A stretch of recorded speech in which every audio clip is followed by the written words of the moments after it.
माननीय पत्रकार हमारे साथ इस कार्यक्रम में मौजूद हैं। दुबे जी, स्वागत आपका। तो जब आज आपने ये आदेश सुना सुबह की सुप्रीम कोर्ट ने बुलडोजर पर रोक लगा दी है, उसे गैराज पे खड़ा करने के लिए कहा है और कहा है कि सशर्त आप इसको स्टार्ट करके ले जा सकते हैं अगर कहीं इस्तेमाल करना है तो। मीडिया मास्टर, अभी आपने शुरुआत में कहा तो आज मैं आपको कोरोना के समय का वो याद कर रहा था। उस समय भी आपने दर्द बांटा था यहाँ बैठ के, और आज भी आप दर्द बांट रहे हैं। अब सुनिए जो शब्द आप बोल रहे थे, एक बड़ा मशहूर शेर है, 100 साल पहले भी वही था, आज भी वही है। लोग टूट जाते हैं घर बनाने में, तुम तरस नहीं खाते बस्तियां आबलिक झोपड़ी जलाने में, गिराने में कानपुर देहात। ये बशीर वक्त जी ने कहा था, आज भी वैसे ही चल रहा है। मीडिया मास्टर, वैसे हजारों आंसुओं के बाद, बर्बादी के बाद आज ये सुखद खबर मिली है।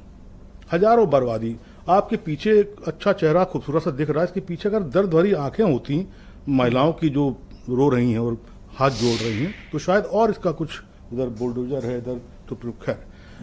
तो आपने जो कहा उसी पे आ रहा हूँ। फिर आप कहेंगे अतीक अहमद का लगा लो, मुख्तार अंसारी का नहीं, मैं वो दर्द, मैंने महिला कहा, मैं उस पर भी आऊंगा। मैं महिला कहा, महिला की दर्द भरी आंखें, और एक नहीं लाखों फोटो ऐसी होंगी। अब बात बीजेपी कांग्रेस सपा की मैं नहीं कर रहा, मैं बात ये कर रहा हूँ कि सुखद खबर आई है।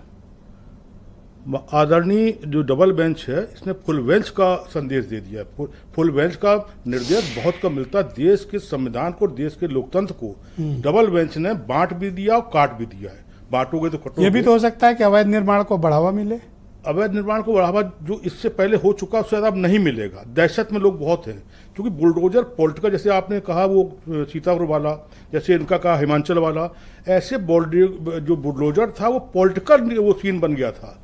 अतीक, मुख्तार, फला, ढिमाका। उसके बाद बॉर्डर क्या हुआ था, जो जैसे दबंग लोग वसूली करते हैं, जिले जिलों में वसूली शुरू हो गई थी। फला, अच्छा तुम पॉलिटिकल, फला तुम फला, तुम्हारे बुलडोजर सेटिंग की, बुलडोजर पहुंच भी गया, लौट भी गया, या बुलडोजर ने निपटा दिया। जब बुलडोजर इस लेवल पे आ गया तो हाय हाय मची, किचकिच मची दिल्ली तक, और वहां तक मामला पाला कि हर काम तो सबके है ना। लेकिन मैं बधाई और वो देता हूं कि आज देश के तमामों करोड़ों 140 करोड़ के लोग हैं, उसमें खाली ये बात की थोड़ी है कि गुंडा बदमाश क्रिमिनल भी तो मजे करेगा, तो उसका टूटेगा ही नहीं। तो नहीं, तो आप एक बात तो समझिए, कितने आनंद दुबे की ये भी तो चिंता है। सैकड़ों लोग इनकाउंटर में, आज पुलिस वाले जेल में हैं सैकड़ों, उसके बाद भी आज फर्जी इनकाउंटर हो रहे हैं। वो तो जो सिस्टम में तो चलता ही रहेगा, लेकिन एक जो दहशत थी, एक दहशत का जो माहौल बन जाता है बुलडोजर को, तो लोगों में कानून का भय होना चाहिए। गलत कानून का भय हो तो गया, कानून का भय हो तो गया। अब डीएम भी जिम्मेदार हैं, नोडल अधिकारी भी जिम्मेदार है। अब कानून का भय तो अब हुआ ना, इससे पहले अरे गिराएंगे क्या कर लोगे? तो फिर जब कुछ कर लोगे तो फिर चाचा के मूछें होती तो चाची क्यों होते, घर के नंबरे होते तो फौज खड़ी होती। फिर तो क्या कर लोगे इस पे, तो क्या हो तो रहा ही था। हर सत्ता में क्या कर लोगे तो हो ही रहा था, कुछ ज्यादा। अपराधियों में बुलडोजर चला तो आपको बड़ी तकलीफ हो गई दुबे जी। अपराधियों पर बुलडोजर चला तो तकलीफ कभी नहीं हुई, खूब चिल्लाया गया, गाया बजाया गया कि बहुत अच्छा हुआ।